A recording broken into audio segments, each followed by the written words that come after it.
Let's Prod, le podcast de la production musicale. Let's Prod, par DJ Network, l'école des DJ et du son. Bonjour à toutes et tous, bienvenue dans Let's Prod, le podcast de la production musicale. Je suis Benjamin, formateur à l'école DJ Network. Au programme de cet épisode, le mixage audio. Et pour traiter le sujet, nous échangerons avec le producteur et beatmaker Young Dreads. Young Dreads est également l'assistant mixeur de Nicolas Fève, connu sous le nom de NKF. NKF et lui mixent aujourd'hui l'essentiel des hits français, de Damso à Niska, en passant par Angèle ou encore PNL. Récemment, il a mixé certains morceaux de l'album Ultra de Booba, ou encore le dernier single de Seven Joes. Young Dreads nous expliquera sa façon de travailler, nous dévoilera les plugins qu'il aime utiliser, et nous évoquerons aussi avec lui une spécificité, le mixage des voix. Dans la deuxième partie de cet épisode, nous nous intéresserons de près aux traitements parallèles. Comment les réaliser ? Dans quel but ? Nous parlerons notamment de la compression et de la saturation parallèle, devenues aujourd'hui indispensables pour obtenir un mix moderne. La troisième partie sera consacrée aux effets de reverb et de délai. Comment les traiter ? Quels outils utiliser ? Nous ferons un point sur ce sujet technique. Enfin, nous parlerons de la bus compression, c'est-à-dire la compression de la piste master lors du mixage. Est-elle indispensable ? Quel compresseur utiliser ? Nous vous donnerons quelques clés et références. Voilà pour un aperçu du programme. Let's Prod, c'est parti. Let's Prod. Pour débuter cet épisode, nous accueillons le producteur et mixeur Young Dreads. Bonjour à toi, merci de nous accorder cet entretien. Pour commencer, j'aimerais savoir si tu as démarré ta carrière musicale par la production ou le mixage.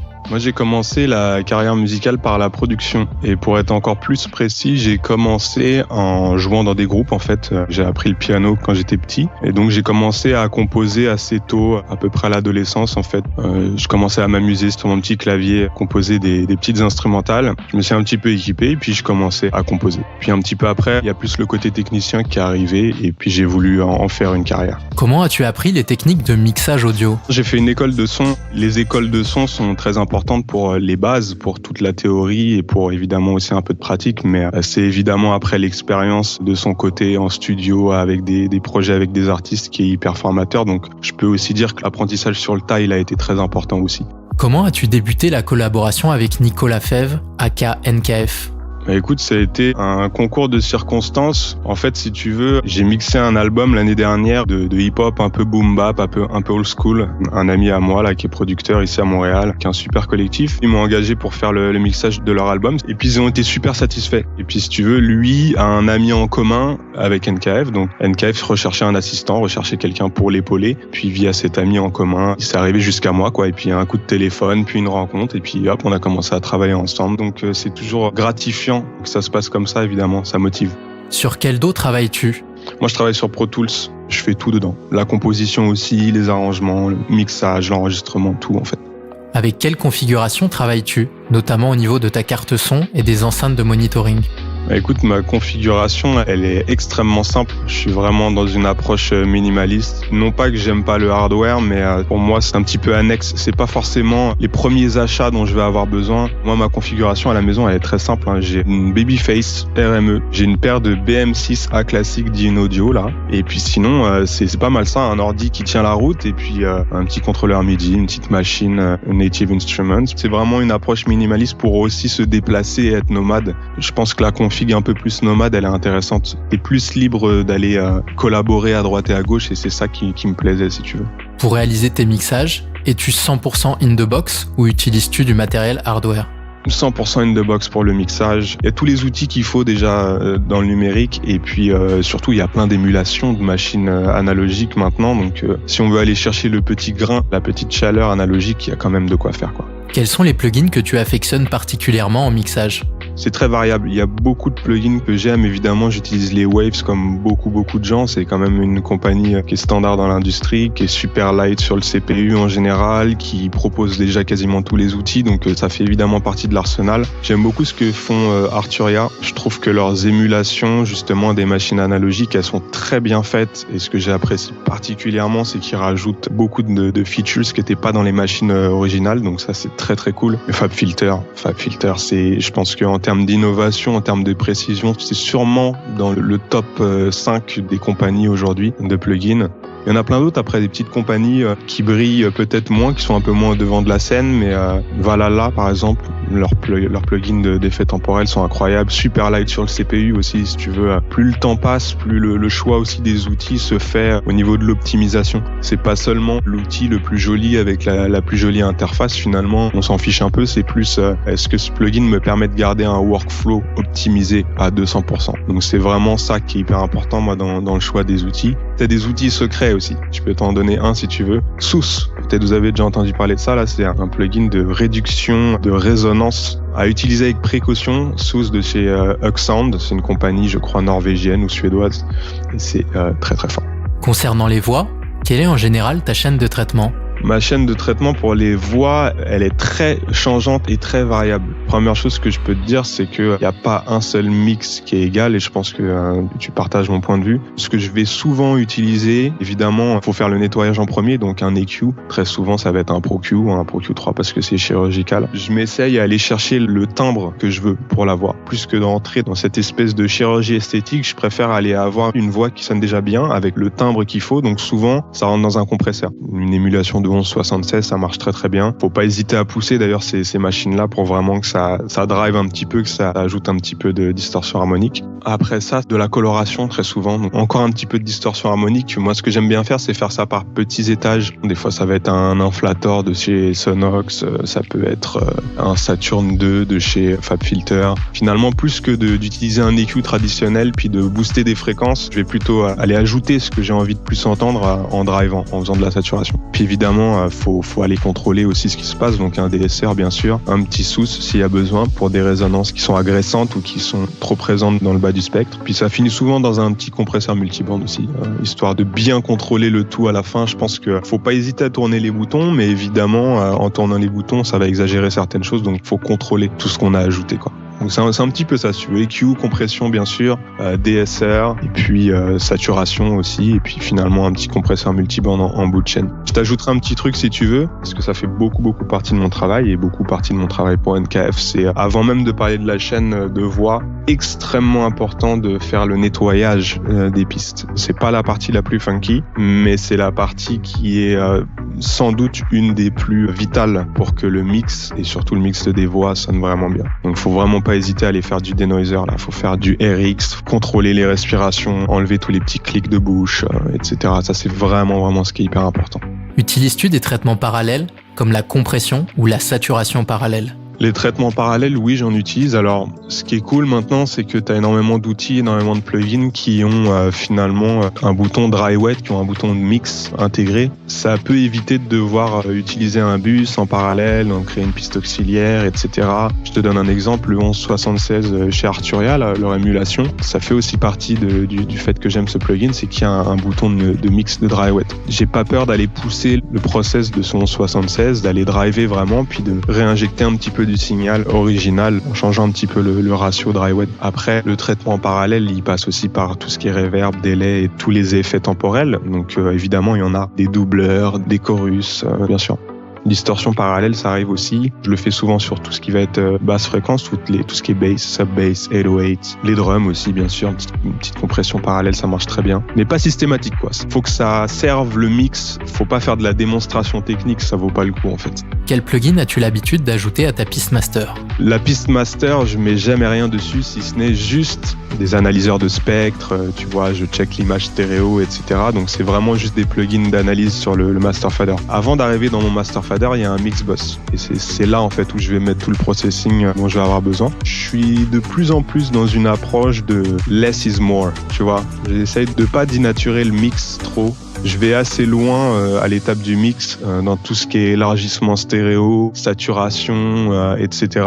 C'est en général assez simple. Parfois un petit peu d'élargissement stéréo en multiband, moi j'aime bien. Donc le Imager de Ozone, ça marche plutôt pas mal. Un petit limiteur, forcément, moi je recommande les Sony Oxford ou le Pro L2 de FabFilter. Parfois ça va être du traitement en multiband aussi. Puis un dernier limiteur, très souvent évidemment en true peak, pour s'assurer que ça dépasse pas le zéro, quoi. C'est assez light. Ça m'arrive évidemment de faire un petit peu d'EQ aussi de temps en temps, petit EQ linéaire, histoire de corriger quelques petits problèmes, mais je suis de plus en plus partisan de revenir à l'étape du mix. Si on a accès au mix, pourquoi s'en priver en fait? Pour terminer, aurais-tu une astuce top secrète à révéler à nos auditeurs? La plupart du temps, ce sont des techniques qu'on connaît, c'est des outils qu'on connaît, mais qu'on va aller détourner. Je te donne par exemple un exemple. Moi, un outil que j'aime bien détourner, c'est le EchoBoy de Soundtoys, une autre compagnie que j'aime beaucoup. Le EchoBoy, c'est un délai qui émule aussi pas mal de machines hardware. Donc, il y a plusieurs timbres qu'on peut aller chercher, plusieurs couleurs. Moi, ce que j'aime beaucoup faire avec celui-là, par exemple, c'est pas du tout l'utiliser en écho, en délai, de mettre le délai à 0 millisecondes, donc il n'y a aucune répétition, 0 feedback, et d'utiliser juste la section de filtre. Ça va être mon outil principal, par exemple, que je vais utiliser pour faire tout ce qui va être les effets un peu voix téléphone ou les effets momentanés, tu vois, les petits ear candies. Comme ça, moi, j'aime beaucoup utiliser ce plugin-là pour ça. Je te dirais qu'une petite technique secrète, un conseil que je donne, faut pas hésiter à rajouter de la dynamique dans les mix. Je m'en suis rendu compte finalement il y a pas si longtemps. On a toujours tendance à vouloir contrôler la dynamique, donc on compresse à plusieurs étages dans le mix, puis on arrive à la fin du mix, puis on a l'impression finalement que ça manque de punch, ça manque de groove, ça manque d'impact. La bonne approche, c'est plutôt l'inverse. Faut pas hésiter à en rajouter de la dynamique. Puis à la toute fin du mix, tu vas contrôler tout ça. Un outil, par exemple, qui serait pour moi un outil un peu secret, parce que je vois pas forcément beaucoup d'ingénieurs l'utiliser, ce serait le Transient Designer. Faut en mettre partout, quoi. Pas partout, j'exagère, mais faut pas hésiter à aller chercher de l'attaque, aller chercher le clic d'un kick, l'attaque des notes d'une guitare, faire ressortir cette dynamique dans la musique. Ça donne du mouvement, ça donne un côté plus impressionnant aussi. Ça marche évidemment mieux pour certains genres musicaux, mais ouais, ce serait pas mal ça. Une autre chose que je peux ajouter par rapport à ça, par rapport à des astuces, c'est qu'il faut pas hésiter à faire justement les petits ear candies, comme on appelle ça en anglais beaucoup, c'est les petits effets momentanés. Faut pas du tout hésiter à en faire. Donc une petite automation dans une reverb, un délai, mettre un petit bout en reverse, faire un petit slowdown, un petit speed up, faire un cut carrément, couper tous les effets temporels sur 2 mots d'une voix.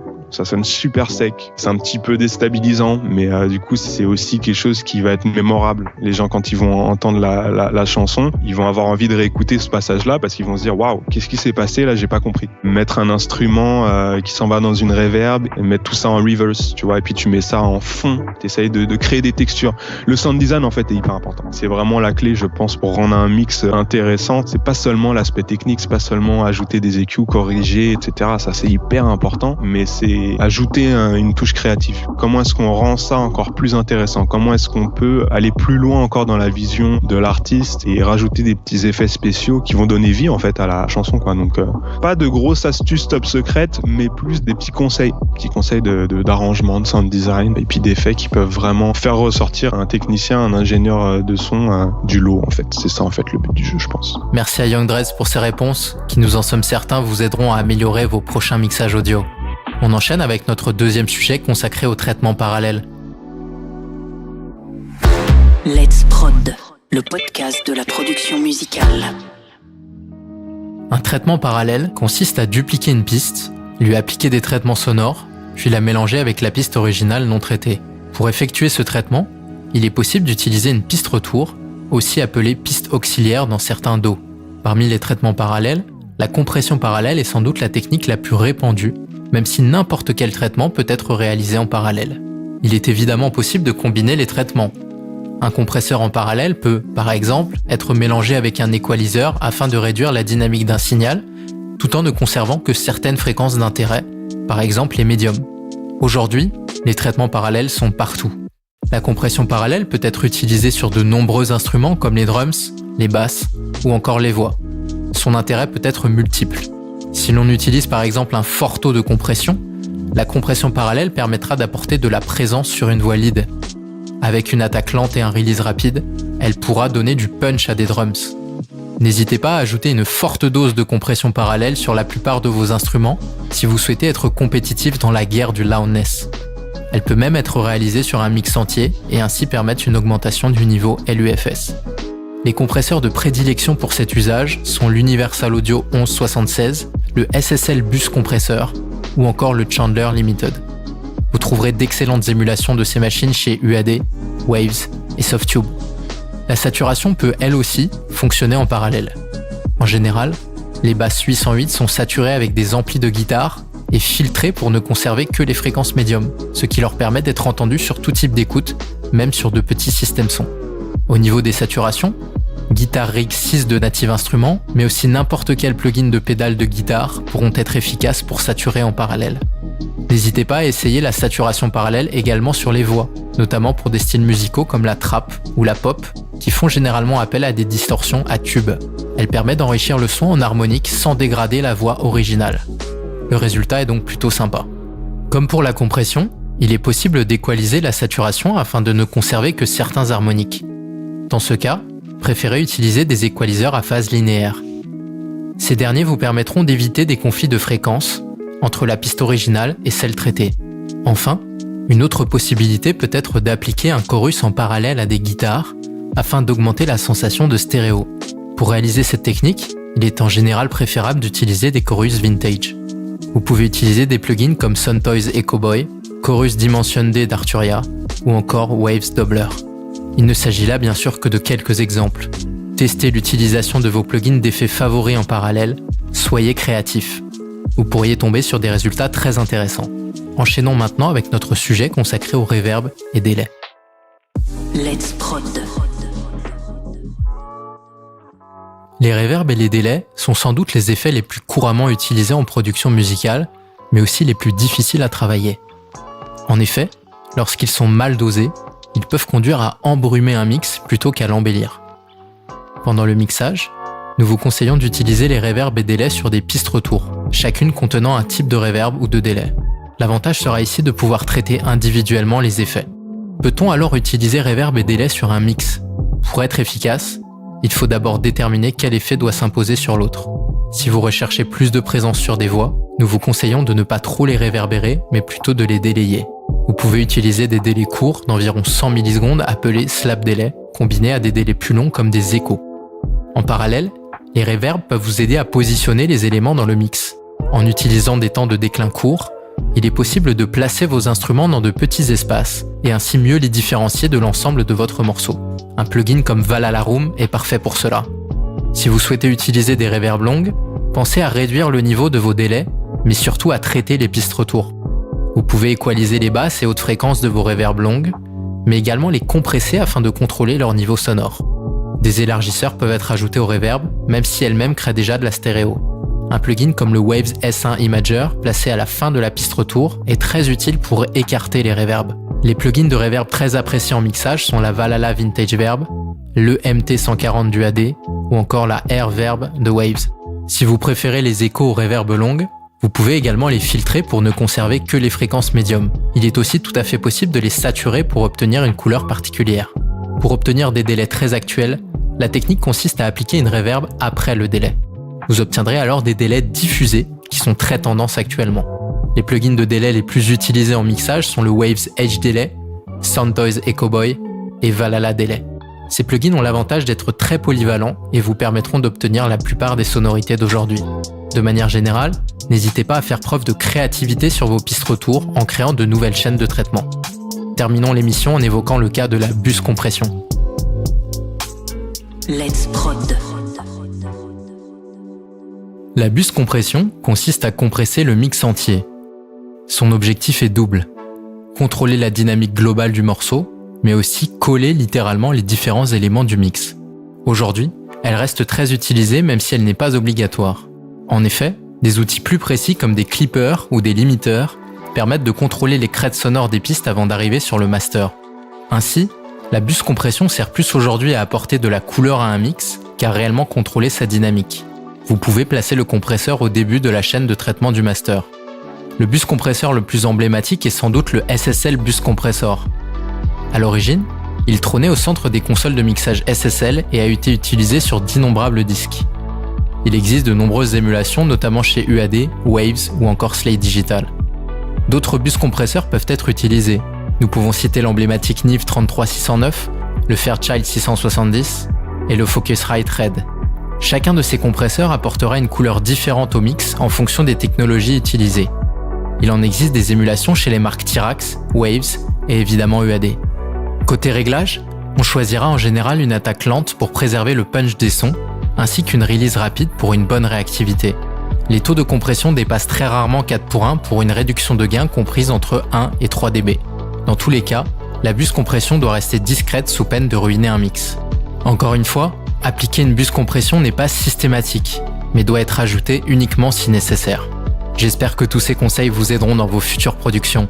Si ce podcast vous plaît, encouragez-nous en laissant un commentaire et un maximum d'étoiles sur votre plateforme préférée. Et en attendant, let's prod!